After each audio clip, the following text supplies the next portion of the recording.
Good evening. It's absolutely a pleasure to really have the episode for Thinkers Dialogue today. In fact, this is our 35th interaction that we are really looking at, and we've had some great people. And I think today we have one of the finest minds on China, who's really with us to really talk about all things China, maybe some things India. And I was just talking to Manoj, who's our guest today, and trying to be naughty with him. But let's see how naughty would he want to be during the podcast in terms of information that he shares and the views that he shares. But a very quick view about Manoj, or a quick introduction to Manoj. Manoj is with the Takshila Institution. He is the fellow on China Studies at the Takshila Institution. If you don't know, Takshila is one of the finest public policy think tanks, which is based out of Chennai, or Bangalore. So we're based out of Bangalore. Yeah, Bangalore. And his research focuses on Chinese politics, foreign policy, and approaches to new technologies. And before he became part of Takshila Institution, he has really worked as a journalist. He's been in India. He's lived in China. So whatever he talks about China is with a lot of conviction because he spent a lot of time there. And possibly a personal friend of the president there, if I might want to say or hazard a guess. At least after the book, he's certainly a personal friend. And then, of course, he has written and published with many, many media outlets like NDTV, YN, Al Jazeera, and so on and so forth. And he used to curate Eye on China as a weekly, brief. I've not seen it in some time, but I hope he continues to do that or whatever. But I think one of the biggest voices on China is what Manoj is. So Manoj, thanks a lot for joining us today. It's an absolute pleasure to have you with us. Thank you so much, Ahmed. It is my pleasure. Thank you so much for having me here. And thank you so much for that wonderfully warm introduction. I just want to add, I do still do the Eye on China. It's just that I've shifted it to a different platform, to Substack, just because it's much more user friendly. And in fact, I added another thing. So now I do a daily reading of the People's Daily, which is the flagship newspaper of the Communist Party. And again, I think that's important for us to understand how they talk to themselves also, as opposed to also just how they talk to the world. Perfect. So I think everybody should look at Substack. And of course, this is actually a step towards extracting better value because Substack allows you to subscribe in a better way and so on and so forth. But I think you should look at that, newsletter. I've seen it until about 2019, then I lost track of it. But I must say that it is one of the finest documents that you can actually go if you really want to have a quick overview of what China is all about. But today we'll keep our conversation around the ideas that he's talked about in his book, The Smokeless War. So, Manoj, I would like to start this conversation with a very interesting question, not related to the book, but more broader in terms of India and China. How do you really look at these two countries? I think they seem to have a very strange association, relationship, or whatever going. Your views as to what are these two people doing and how do we really understand? And there is a huge history behind this relationship, from Hindu Chini or Hindi Chini Bhai Bhai to wars that we've had with skirmishes that have happened in the recent 18 to 24 months. We've had issues in Ladakh. There are long pending border issues. There seems to be trade issues that we are facing.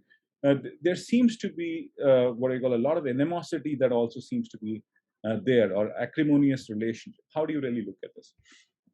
Right. So that's a tricky question, right? I mean, it's a huge span of history between two civilizations, and to kind of sort of encapsulate that. So I'm going to try and keep myself as close as I can to sort of modern day, the Indian Republic and the PRC.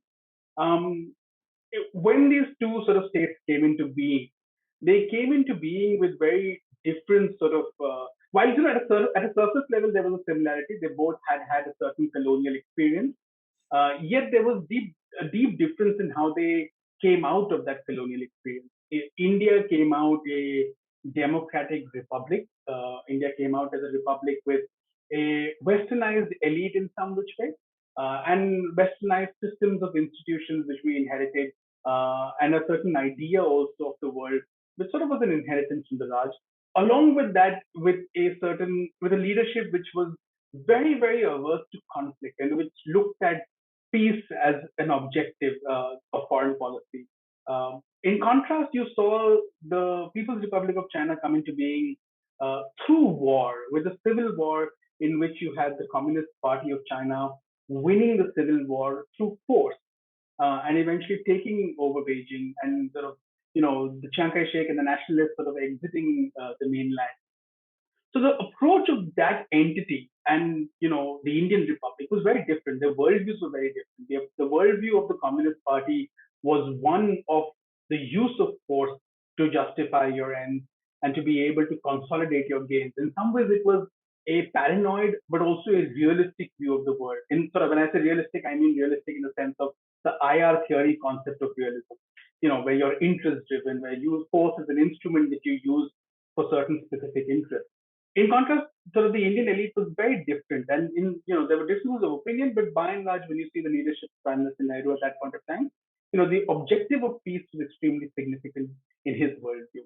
So that sort of set the tone for early friction, despite the sort of 50s being this era of Hindi Chini Bhai Bhai and the Bandung spirit and Panchsheel and all of that.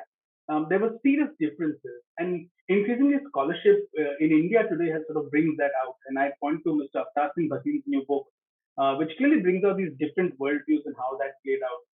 Fast forward after the 1962 conflict, we see both sides coming down. I mean, India has also become much more realistic in its approach. And we see a sort of modus vivendi in 1988, where both sides say, okay, we'll put sort of conflict aside, we'll put differences aside, and we'll try to work on them, but let's both focus on economic development. So there's a common goal for both of them, and both sides try to do that in their own which way. And we see some forward movement on the boundary issue, which is the most prickly issue. But as sort of both sides grow, you see a massive difference in terms of how we are growing, and there's a tremendous asymmetry that's set in. Along with that, you see obviously this perspective of each being a civilizational power, and therefore, as at an identity level, you both feel that you are much greater than your limited sort of territorial.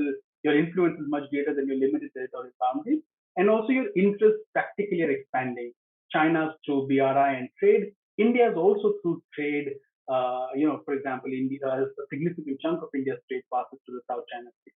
So you see your interest expanding and the sort of concentric circles of interest colliding constantly. And that's the sort of friction that we're seeing today, where there is asymmetry, there are colliding interests, there's a sense of identity of each as being greater than its sort of sum of parts.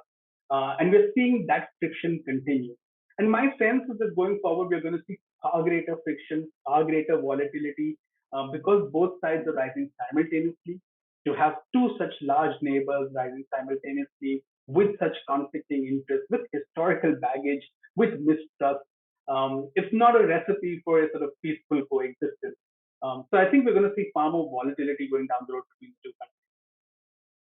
So, like Manoj, you make a very important point here, that these are two civilizational powers which seemingly are in conflict on basis of ideas, on what they believe in. And you also say that it can actually get a little more caustic, or it'll continue to be like this as we see it in the near future.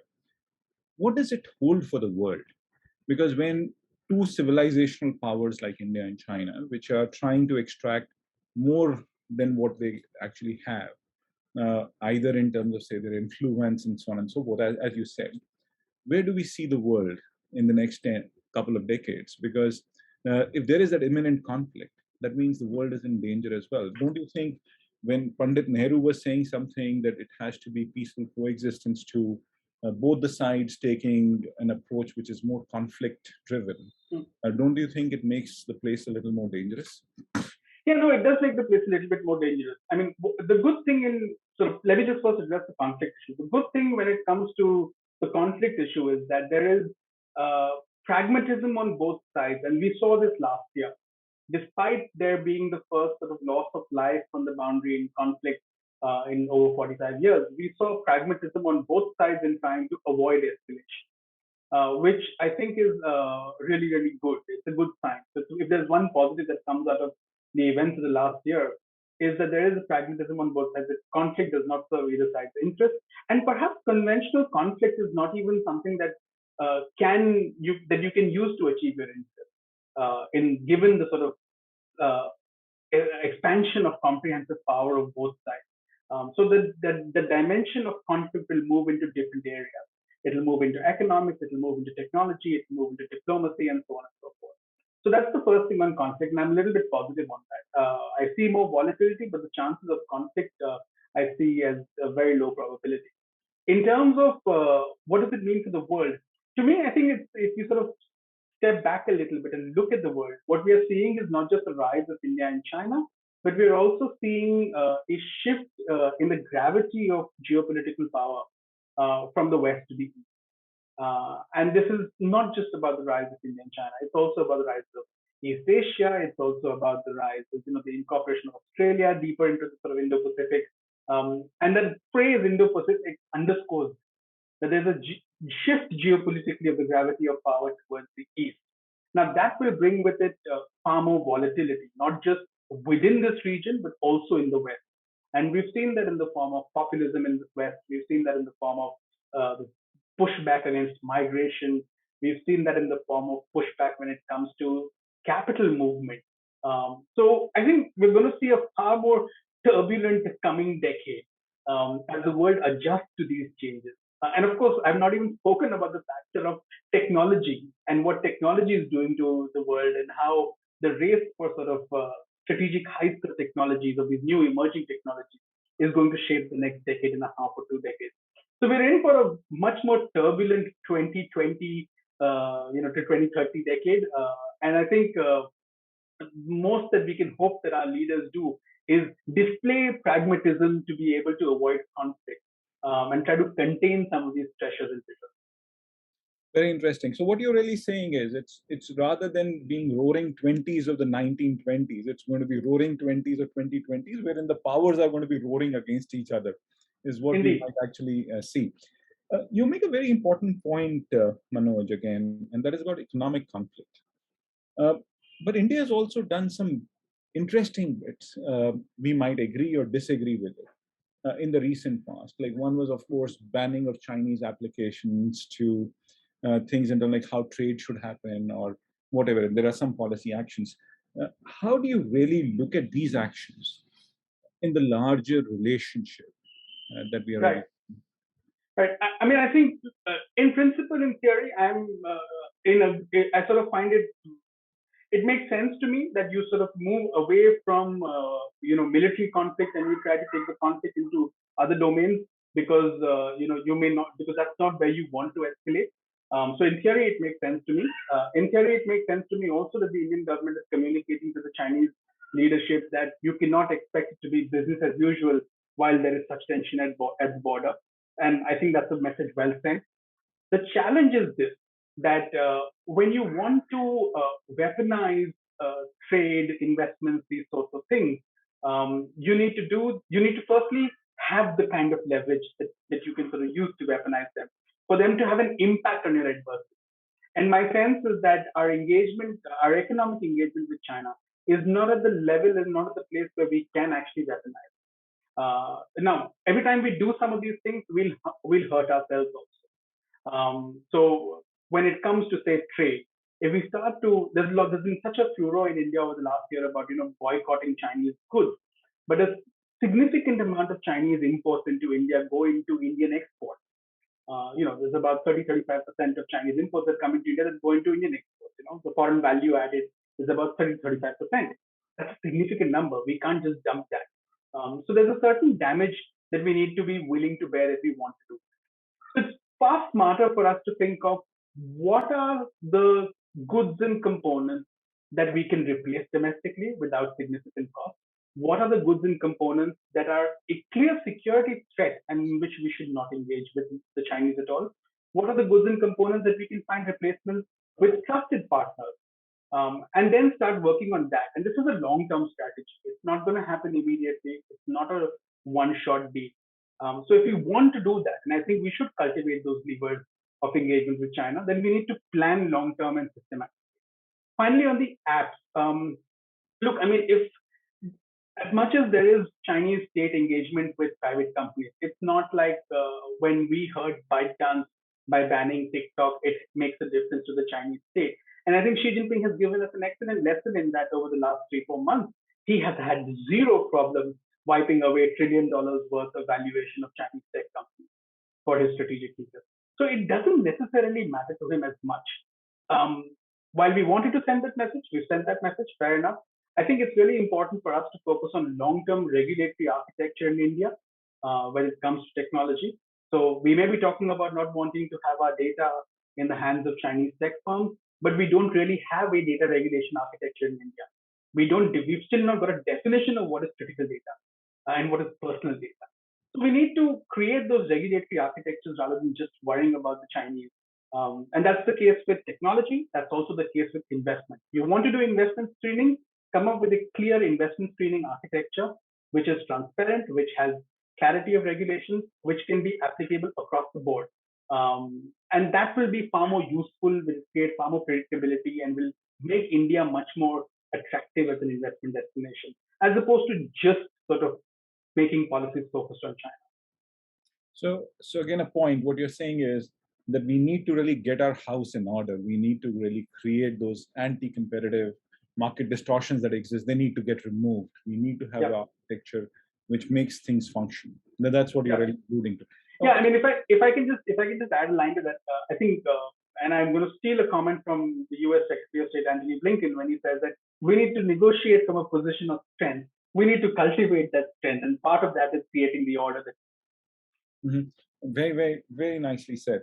And just moving ahead, and let's delve into the book. And like there's something very important that you really talk about in the Smokeless War, and that is that there was some kind of what do you call it, the propaganda coup that actually happened during this. That was something very interesting for me when I just read it. Propaganda coup. What do you really mean here by a propaganda coup? And I ask you that question for a simple reason. The moment I read it, it felt that it is happening across the world. It is not something that only China is doing, because I think this is where I felt that you were a little harsh to China. You should have actually said there are others also who are a part of the game or part of the same or side of the same coin. Right. So, I mean, I think in the beginning of the book, that's why, in my introduction, my preface, I make a point saying, this is the book about China. I try to sort of mention, and that's a purposeful clarification. I think what I meant to say over there is that when in January 2020, we were sitting in Bangalore, we were in our offices, and sort of the first sort of trickles of information about something happening in Wuhan came out. I remember thinking about, as this sort of developed into a serious crisis by mid-January, and it was clear by mid-January something serious was happening, even before the lockdown of Wuhan. There was a sense that, well, let's see how the party handles this. And it could be an existential crisis for the party. Once Wuhan was locked down, it was clear that there is something deeply, deeply wrong that's happened, and this poses an existential threat to the party, right? Yet what we saw, and I think across the board, the fact that social media was lit up, the fact that there was such a furor over Dr. Li Wenliang's death in early February, but the case, once it came to light, there was such a furor that the Chinese Supreme Court had to sort of intervene and say, well, we take away the criticism that was given to him. And all these voices were leaping across the Great Firewall, and you could hear this barrage of criticism of the Communist Party. Now, couple that with Xi Jinping's personalization of power, the fact that he was everywhere. And suddenly in January, he was not really everywhere. And I document that in the book also. There was a sense that this is an existential crisis, and how the party could be deeply, deeply diminished by this, then it could change China's trajectory going down the road. Yet what we saw in a matter of 2.5 months, by sort of mid-March, was a complete turnaround. You saw the party appearing firmly in control. Xi Jinping had visited Wuhan, and he sort of carried out what seemed like a victory lap. The rest of the world seemed to be completely chaotic in terms of handling this pandemic, despite there being a clear 2-month warning, if nothing else, from the day Wuhan was shut down, that this is going to spread.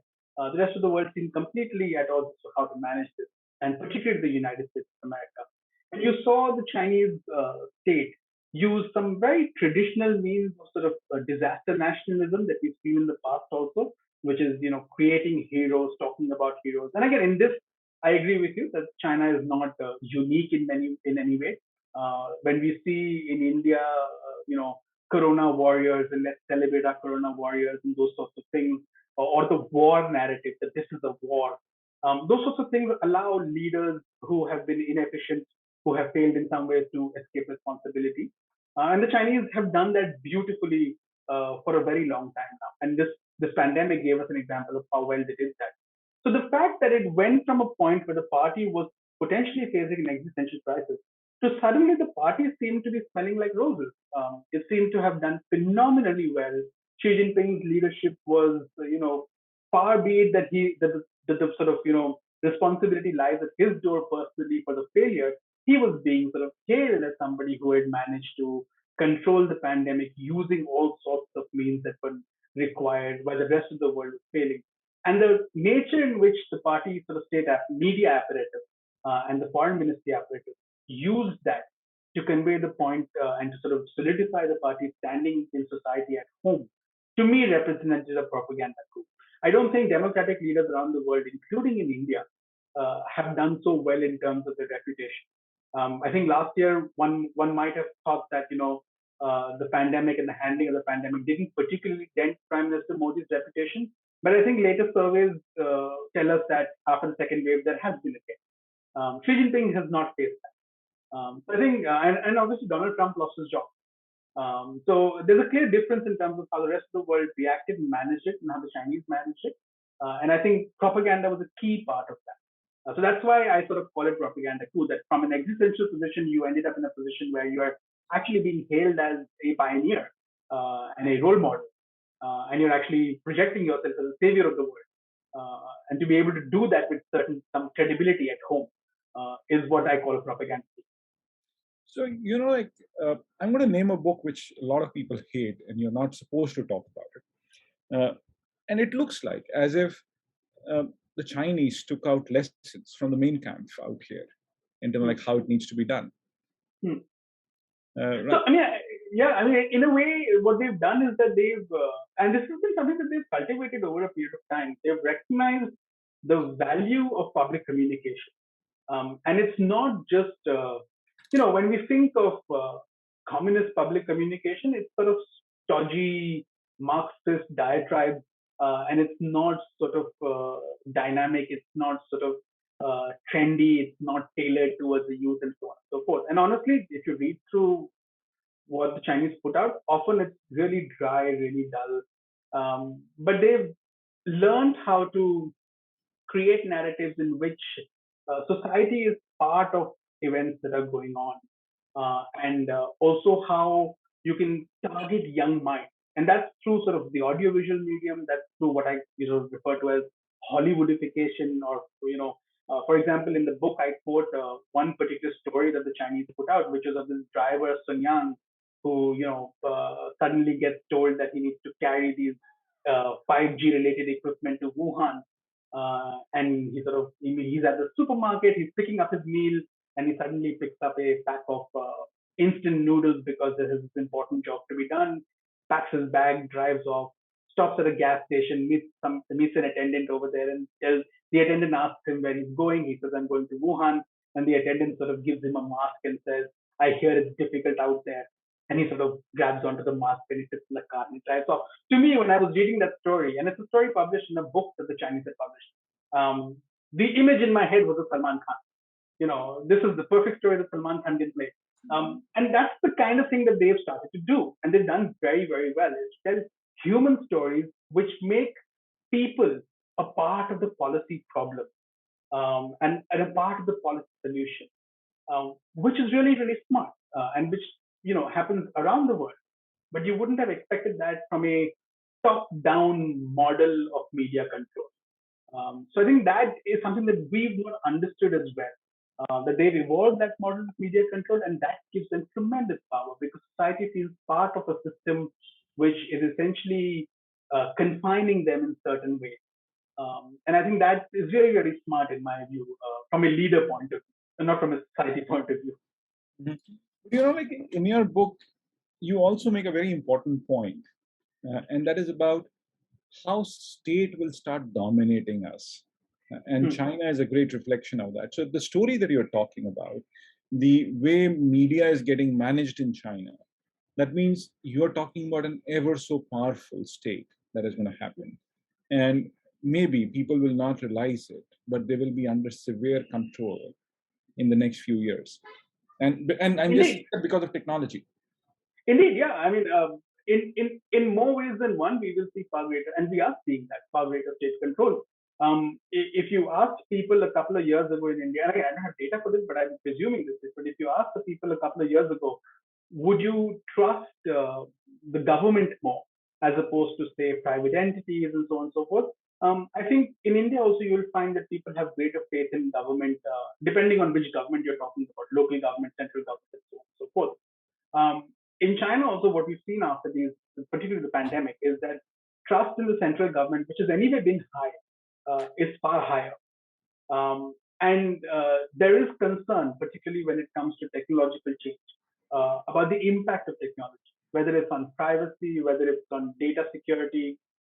Just as an individual, my concern is that whether my financial data is secure with a private firm or not. And if I was, put in that position, that sort of allows states to infringe on private liberty. And we're seeing this in China, right? When it comes to data security, there's a new law which empowers the state significantly. We are seeing this with regard to the Common Prosperity program that Xi Jinping has launched, where he's essentially saying that I'm going to ask you to donate your money as private entities, and you will have to provide it for this particular purpose. And although you will do it voluntarily, but we need to strengthen what he calls tertiary distribution, which is essentially voluntary donation. And you've seen a bunch of private tech firms, Alibaba, Tencent, pledge billions of dollars towards this particular program. So you're seeing the state take a far more, invasive role in not just the private sector in terms of businesses, but also in terms of people's lives. Which is again, we've seen this in the ban on the use of gaming in China, where children are now restricted to game for a certain amount of time. Where you're seeing this in the education sector, where for-profit education is being targeted.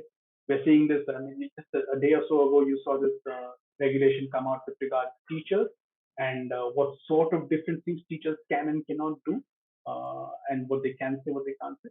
So we're seeing a far more invasive state. And I think that's not just happening in China, it's also happening in other parts of the world. In the United States, if you see, we returned to industrial policy under the Biden administration. In India, again, whenever our go-to for any problem, for any failure, whether it's social failure, market failure, government failure, is the government should do something. The state should intervene. The state should do something.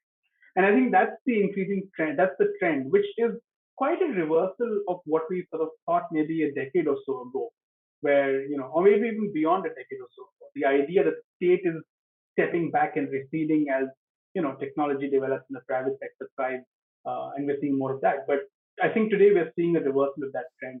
And my sense is that that's going to continue.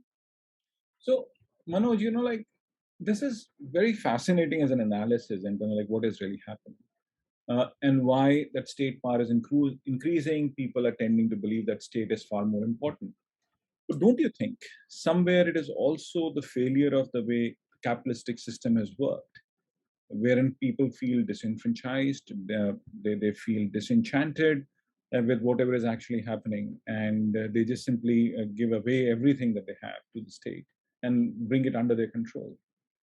Indeed, and I think there's a lot to be said about a backlash to globalization and economic globalization. Globalization also when it comes to the movement of people, not just capital. That it's had an impact. It's had an impact on how societies have evolved, how cultures have evolved, and we're seeing therefore a lot more cultural pushback in different parts of the world. In the US, you've got this culture war, which is intensified. In India, we today see, the BJP, which is in power, which calls itself a culturally nationalistic party, and we've seen that sort of pushback in the sort of smallest of ways, uh, from the smallest of ways in terms of how people now want to be seen publicly in the kind of clothes that we wear publicly. as opposed to maybe what we were wearing 10 years ago, 15 years ago. And from that sort of minutest of changes. And I think that there is a true sense of being deracinated, losing your roots. At the same time, there's a sense of not receiving the kind of benefits of that trickle down globalization growth, that economic growth that was promised, and a large majority of them not receiving that benefit. Now, when it comes to places like India, I mean, obviously, economic globalization has benefited us. We have seen significant growth, and we've seen a couple of hundreds of million people being lifted out of poverty. Yet, what's also happened, like it's happened in other parts of the world, is that we've seen inequality rise. And the promise of that sort of benefit and that growth not being necessarily materialized for a very significant chunk of the population, which creates far greater resentment. And therefore, we are seeing sort of populist pushback and the rest of it. And I think some of that is true, and it's happening around the world. So part of that, I agree with you in part of that. Yeah, that is true. Mm-hmm. And Manoj, just moving ahead, like you also make a very important point in your book, and I'll just try to bring all this together with a question here, that when you talk about, say, economic disenchantment, the power of technology, and you talk about like how narratives are getting influenced and what is happening, and you write a very important statement in your book that adaptive populists have had an adaptability wherein they work with the contested information ecosystem. So Yeah. what are you really saying here? What is happening? What is that whole black book that you're really talking about? How this is really getting managed? Because this has larger implications for the whole world in terms of like how people will live, how people will actually act, how democracies will function, how the world will function, and so on and so forth. I mean, that sentence expresses partly my surprise in terms of what I've observed over the last year and a half or two, is that increasingly the expansion of social media and sort of information ecosystem. When I say contested information ecosystem, I'm talking about the change in how we communicate. The fact that today we have hundreds of millions of people at the same time on social media expressing hundreds of millions of different opinions about an event which probably has zero bearing on their lives directly. Something that happens in the United States or in Britain, which has really no bearing on my day-to-day life, suddenly feels like it's important and close to me, and I'm talking about it. And because of social media, this discourse and these narratives are passing through very porous boundaries. Somebody in the United States previously, sort of 20 years ago, 30 years ago, something happened in the United States. I sitting in India may have an opinion about it, yet it didn't necessarily reach the United States. Far be it have an impact. Today, it immediately reaches the United States, and it probably has an impact depending on who I am and what amplification of that message takes place in that country. So that's another challenge. Now, within this contested ecosystem, where you would assume, if you go back to sort of the early 2000s, and when social media was coming up, the whole argument was that, oh, this is democratizing the world. And democratization in a very positive sense, that this is creating more positive voices. Yet what we did not realize that democratization also means all sorts of voices and all sorts of problematic voices, all sorts of fake news and those sorts of things, misinformation, disinformation, and all of that has an equal standing, which creates this sort of very virile but also very hostile ecosystem for me. Now, the populists in the world, across the world, whether it was Trump, whether it was the Brexiteers, whether it was Xi Jinping, or whether even India and our populists, they seem to have done really, really well within this contested ecosystem. Because the narratives of grievance, of victimhood, of hurt, of wanting to sort of reclaim past glory, and so on and so forth, seem to have had far greater purchase. And whereas the narratives of, things like individual liberty, rights, freedom, but freedom with certain degree of responsibility, so on and so forth, have sort of not been able to get that purchase. And I think part of that has to do with the nature of the echo chambers that these systems have created and nurtured. The fact that algorithms give you what you need and what you like creates echo chambers, and then those get amplified over a period of time. And as people who felt disenfranchised, look at these.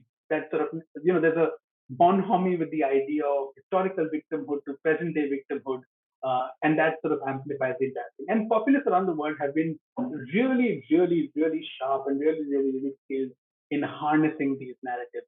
Whereas sort of those positive ideas don't seem to have had that kind of purchase, at least in terms of how politics is shaped up. And I think that's the observation that I'm making, where I'm surprised, because if you go back to 2008, and if you look at the narrative that say Barack Obama had put out, hope, yes we can, a certain amount of positivity, about using online platforms, social media to raise financing, to sort of mitigate the challenges of big capital and so on and so forth. Today, we're not seeing, that sort of a narrative. The narrative is very different. It's more victimhood grievance and all that, and sort of cultural uh, segregation and cultural superiority of one over the other. And I think the populists have done really well to sort of capitalize on these technologies and the echo chambers that they create. So that statement sort of is born out of that. That even in China, we see Xi Jinping doing really well to not just cultivate that wave, but also ride that wave. Manoj, like this is again very interesting. And when you say, like, when a person like you sees that there is something like this happening, and you are really giving information which tells that, oh, you've been a victim, or you're trying to really exploit that. Is it not that people are able to see it? They are not able to see what is happening. Is it that the population are dumbed down, or is it that we don't want to think about it, or I don't want to have my analytical thinking hat on, or what is it? Or why is it that the population laps onto it? Because what is really happening? Because if you're saying that there's something wrong with it, people, there could be people who understand it, but then there are masses who fall for it. Yeah.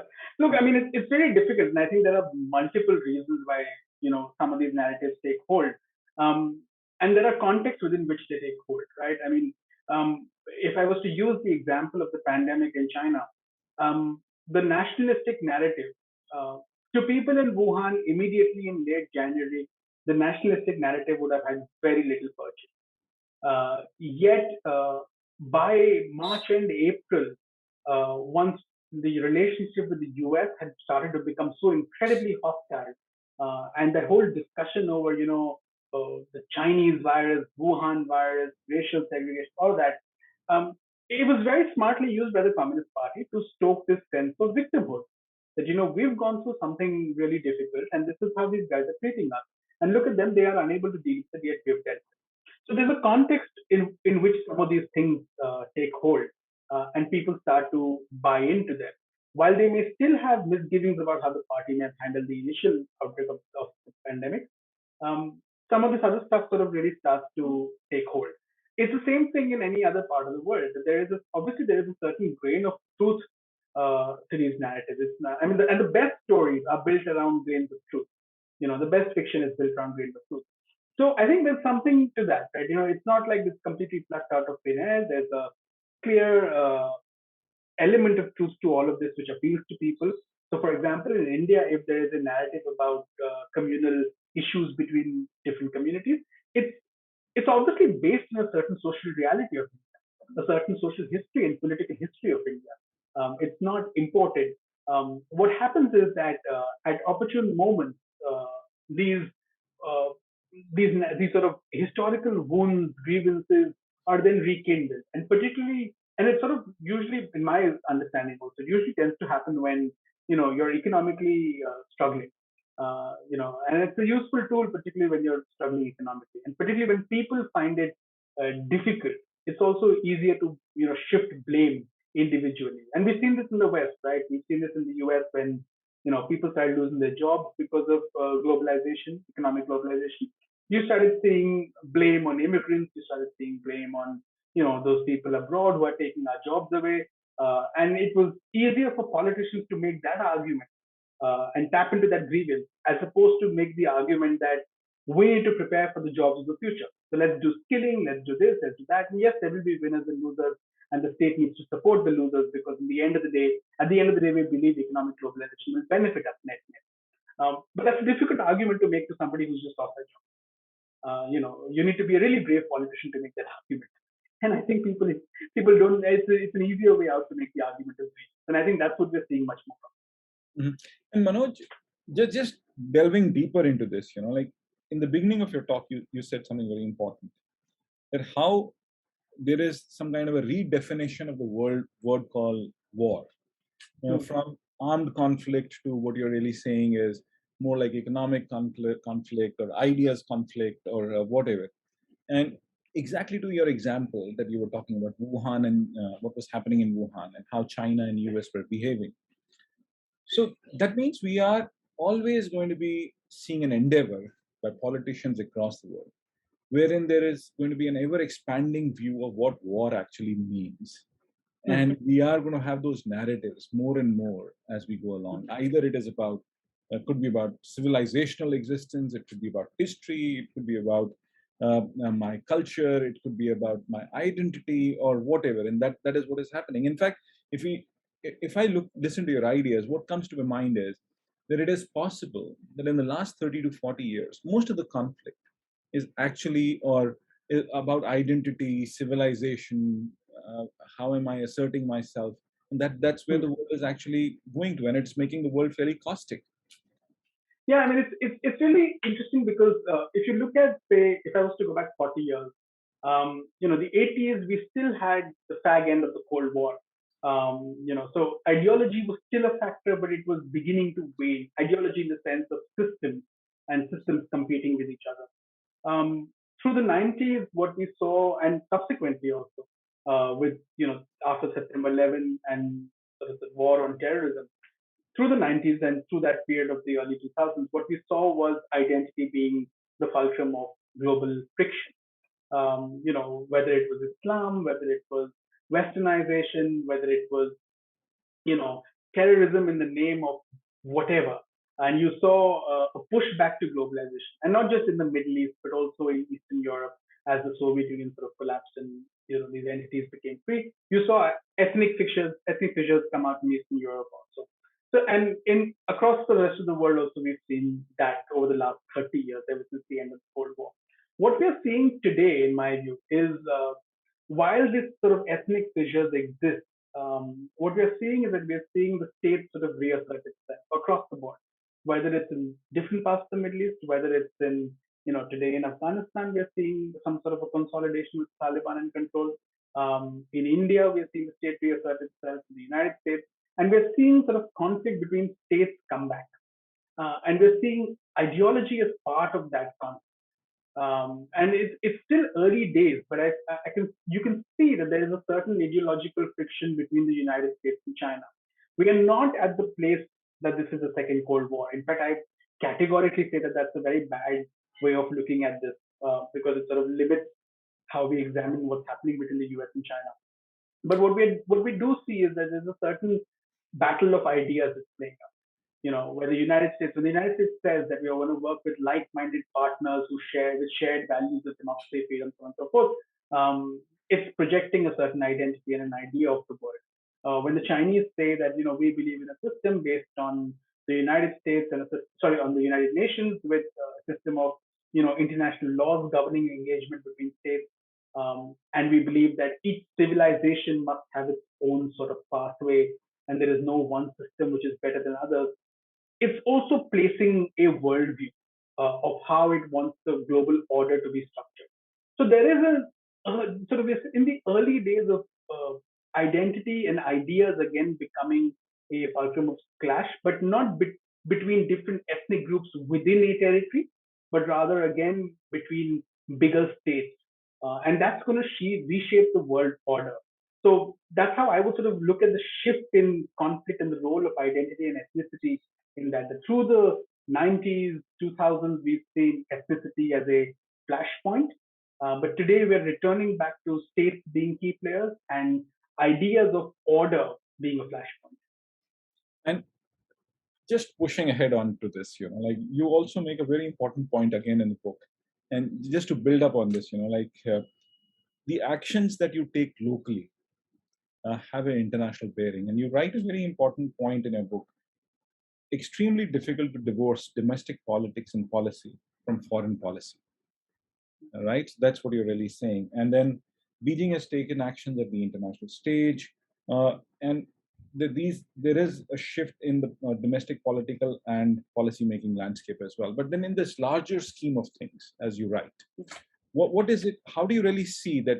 Because you want to really work with your political constituency locally, which can actually look at warmongering, and or they just feel absolutely enchanted with that idea and really get that fervor, and externally it could actually have a far different bearing than whatever it is. So how do you really manage this conflict as well?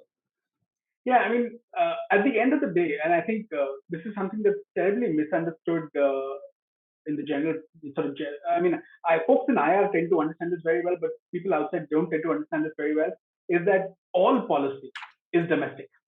Even foreign policy is essentially an extension of your domestic policy. You cannot have an illiberal state at home promoting liberalism abroad. Whatever is the feature of the state at home, that's how it will reflect eventually abroad. And if anybody is sort of confused about that, you just need to look at America under Donald Trump. The chaos at home was reflected in chaos abroad. So that's the first thing. Secondly, all foreign policy is firstly aimed at your domestic constituency. So if you were to look at it from an Indian interest point of view, there's a reason why, say, I'm going to stick to Prime Minister Modi. There's a reason why Prime Minister Modi, soon after he came to power, spoke about economic diplomacy being at the heart of Indian diplomacy. And that's because the objective of Indian foreign policy, the strategic objective, should be that we create growth within India and economic development within India, so that everybody firstly is out of poverty and we see a thriving economy and everybody gains from it. And so your foreign engagement is aimed at a domestic audience. Likewise, the narratives that you have abroad are aimed at a domestic audience. And for a politician, their primary goal as a politician, you're a politician, you're also a statesman, you're also somebody who's an administrator, but your primary goal is to stay in power in any country, for any politician, because even if you are the most fervent and arduous, most diligent, conscientious worker and administrator, you can't do anything if you're not in power. So your first goal is to stay in power. I've added all those adjectives to make sure that I don't sound cynical about it, because I don't think one needs to. The idea is that if you're going to stay in power, you're going to do these things, and therefore your foreign policy will reflect also your domestic political goals to try and stay in power.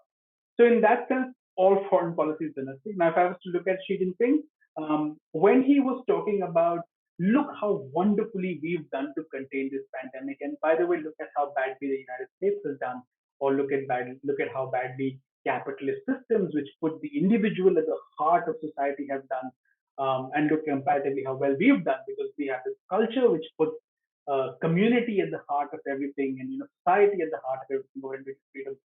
Those messages domestically may have played very, very well, which leads to the party's legitimacy. Yet abroad, when someone reads it, or somebody sitting in Washington D.C. read it, their argument was, look, this is clearly the Chinese are telling us that they want to engage in systems competition. They are telling us and they're telling the world that their system is better than ours. And that essentially implies, and sort of second order effect is that they will be exporting that ideology. Because you can't be believing that yours is the best system in the world and not wanting to export it at some level, because you're making a value judgment. You're not just saying it's the best for us, although that's part of the argument you're making. So in that sense, that narrative will bleed into foreign policy and will have a consequence in terms of your external engagement. Firstly, the cadre or the people who are going to grow up with that narrative will have a certain worldview, and those are your leaders of the future. Secondly, when that narrative goes across borders, your rivals, your competitors, and your friends will all hear that, and will all have their own perceptions of things. And that will have an impact on how you engage with them also in the future. So in that sense, that's the argument that I'm making in the book, that when we look at what the Chinese are saying about their system, we need to think of it from their primary objective, which is domestic legitimacy, and ensuring that the party remains in power as the sole party in power in China. Yet there's a deeply damaging impact of what they do at home externally, and they have in part made an effort to try and mitigate that, but in part they have exacerbated those problems with the so-called wolf warrior diplomacy. And that's also part of the fact that you've had a generation of people who've grown up with a certain understanding in a certain world, and this is what is produced eventually. So if you're going to have more people who are more ideologically driven, you're probably going to see a far more, difficult engagement with China and the rest of the world, despite them saying in the same breath that we're rising peacefully. Mm-hmm. And so what you're really saying is we are now sitting at the cusp of a new world order, or which could be hugely different, wherein than what we have seen in the past. There could be challenges as we are really looking at it. And do you really believe that China is possibly looking at supplanting the US? Right. I think that's the question that's not a question that particularly bothers me because whether they are interested in supplanting the US was not a secondary. The first question is that do they have the capacity to, and what does supplanting the United States mean? The United States is the preeminent military power in the world, and it will remain so for a very long time to come. One just needs to look at the capacity that it has, the budgets that it's spending on armed forces development, technological innovation that's taking place in the United States. It will remain the preeminent power in the world. Yet there is a relative shift that's taking place. You see the Chinese rise, and you see China developing hard power capacity very, very rapidly. So you're going to see contestation for space, and that's what's going to create volatility. Will the Chinese be interested in picking up burdens of order making in different parts of the world? We'll see. We'll see. Are they willing to do that in Afghanistan? And how are they willing to do that? How much are they willing to pledge? It's one thing to make commercial investments under BRI, which has strategic implications for your own gains. It's another to ensure stability in a country which is okay, a neighbor but still far off from you and different from you culturally. China's record of trying to engage in conflict resolution, whether it was between Myanmar and Bangladesh with regard to the Rohingya issue, which they specifically inserted themselves into and announced a 3-point agenda and a new plan, and yet nothing has really happened over the past 3-4 years. China's engagement with Afghanistan and Pakistan to try and ensure that tensions don't escalate hasn't necessarily gone to many places. China's engagement with North Korea through the six-party talks and anywhere else hasn't really gone. So I don't think the Chinese have done too much of order making so far externally. Can they pick up those sorts of gaps in power once the US steps back? It remains to be seen. Do they have the capacity for it at the moment? I don't necessarily think so. And I think there's a quite vibrant debate that's been going on in China for the last 10, 12 years about this exact thing. That you don't want to be in a position where you are overstretching yourself and you're drifting away from what's your primary objective, which Xi Jinping calls national rejuvenation. So you need to be very cautious. So supplanting the United States, I don't necessarily think so. Yet making gains as the United States steps back, indeed, it has done that. But I'm glad to see that the United States under the Biden administration has sort of redressed some of those challenges that they sort of self-inflicted wounds, whether it was stepping away from UN agencies, whether it was stepping away from the Trans-Pacific Partnership. I'm happy to see that they're at least making that effort for multilateral engagement, and one hopes that that's sustained. Again, it depends on American politics domestically also, whether that's sustained or that doesn't. So I don't necessarily think that we need to worry so much about whether the Chinese want to supplant the Americans or as to whether they have the capacity to, because I don't think they have the capacity. But Manoj, I have to ask you a question, which is not from the book, but I have to ask you that question. And because you were talking about US and how they have really tried to do a few things or rectify a few mistakes. In the recent few weeks, what we have seen on television, especially in Afghanistan, and that seems to have really hit the US narrative, the US image, and China really coming into that space. Of course, you make a statement that China possibly does not have the wherewithal to really help in conflict resolution. But I think there could be larger implications for the world in terms of like how Afghanistan plays out or how things happen there and how the US is going to be seen, which has Yeah. always been seen as a pillar in terms of how it was really trying to resolve things, etc., etc. How do you really look at this? So, I mean, obviously, I think that before anybody sort of answers that question analytically, I think that one of the first things that I would want to say is that it's horrible to see what's happened in Afghanistan. The scenes that we've seen for the people of Afghanistan, the women, the men who are again going back to a very repressive regime. Sort of my heart goes out to them. That it's a very, very difficult situation to be in, and particularly for a generation, an overwhelming generation of Afghans who were born after 2001. To have lived in a very different environment to suddenly go back to this, it must be. One can't even imagine how difficult that is. Disassociating myself from that human aspect of the story to looking at it from an analytical point of view.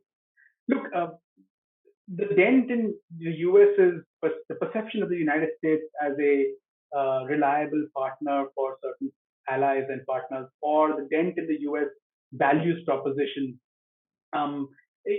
Yes, but I would see these as temporary phenomena. I don't think most states, whether it's if I just look at the Quad, Japan, the United States, India, and Australia, I don't think we have at a certain level, there is a common value framework that we believe in freedom, we believe in, democracy and sort of institutionalization of governance in that sort of way, representative government and so on and so forth. But our democracies are very different from each other. Our approach to freedom is very different from each other. Freedom in the United States and individual liberty is far different a concept than what it is in India. The First Amendment in the United States is completely the opposite of the First Amendment in India. So I don't think that values argument is necessarily something that's going to dent these partnerships per se. And that's because I presume most partners of the United States would be far more happy that the United States focuses on strategic interests rather than necessarily overbearing focus on value. Because when we've had an overbearing focus on values, we've had the United States going around the world lecturing people, which has had the opposite effect of what it wants to have. So I'm not necessarily terribly worried about that at a sort of strategic level of balancing China and from an Indian interest perspective. As far as reliability goes, yes, it does create some degree of strain, but at the end of the day, when you look at the world and when you look at international relations, there are no friends, there are no enemies, there are interests, and nobody does anything out of the goodness of their heart. You do things when it serves your interest. And I think as far as we can understand and we can maintain commonality of interest between India and the United States, we're good. Nobody is my brother in this arena. We're all working with each other on joint and shared interests. And I think till we keep that in mind, I don't think reliability should be that huge of an issue in that sense. Also. It is in India's interest today to work with the United States. Likewise, it is in India's interest today to work with the Russians. And at different levels, we work with all these partners. And I don't think we should be terribly worried about reliability. At the end of the day, as a major power, which is what we want to see ourselves as, we need to focus on our own strength and we need to work with our partners to bolster. Very, very powerful. But I have to ask you a tricky question, and probably as a criticism of your work. Like when you do something like this, and this is going to be my second last question. So you can answer if you want to. Like this is like a science which can be used in a very dangerous way, because what you're really telling is a code book of how populism works or how we need to really manage it. You've codified that knowledge. Don't you think it becomes a very dangerous proposition? It is like nuclear science. Yeah. Possibly can be used for good and can be used for far worse. So probably your code book can actually enable an environment, because if people understand it well, to really make sure that people get what I call enslaved in many, many ways, if I might use that term, or really get caged in many ways and not allowed to think, state controlling. Yeah, no, I mean, I see it as, sunlight is the best disinfectant. I quote sort of one of my friends does this very well, something from Harry Potter to say that you should look at the book as defense against the dark arts. And the first step is to try and understand how exactly does the dark arts of propaganda, narrative, and all work. And then once you do that, you can actually sort of unpack what's being sold to you to see whether it makes sense or not. And I think that's the sort of attempt with the book, particularly the first sort of three-fourths of the book, where I'm trying to unpack the Chinese narrative, is for us to sort of see parallels in our societies and say, well, does it make sense? And am I being sort of being sold a bridge to nowhere? And I think this sort of allows you to look at the tools that go into making up that narrative, so that you can use those tools to unpack the narrative and see whether it makes sense or not. So I hope it serves as a defense against the dark arts as opposed to a tool book for dictators. Absolutely. But of course, it was a trick question. Nothing more than that. But Manoj, I have to ask you one final question for people who look at this later. 3 books that you believe people should read beyond the smokeless war to understand how the world order is changing. Oh, that's a difficult question. 3 books to understand how the world order is changing. I think I would recommend. Firstly, I'd recommend Ambassador Shivshankar Menon's latest book, which is India and the World, and I think that's India and Asian Geopolitics. I think it's a fantastic book in terms of not just the history of Indian foreign policy, but also sort of present events.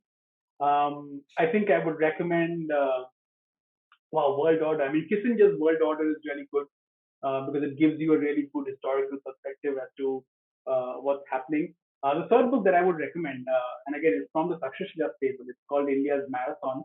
So, conflict of interest, being very clear with that. And I think that's a really good book because it brings together many, many different scholars who come from very different fields. And we talk about, it's based on a theory where we're looking at the world order over the next 20 years.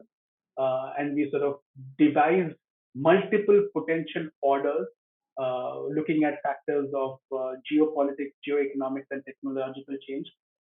And we say that the world could be any of these different things. And then what of these different orders, what is the impact of these on, say, India's economy, India's foreign relations, environment, and so on and so forth. So that's a really interesting compilation, which I think people should check out. Great.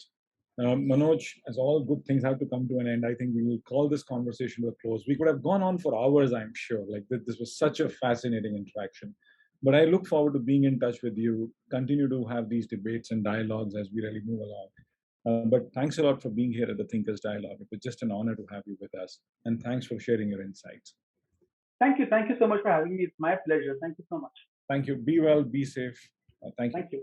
Take care.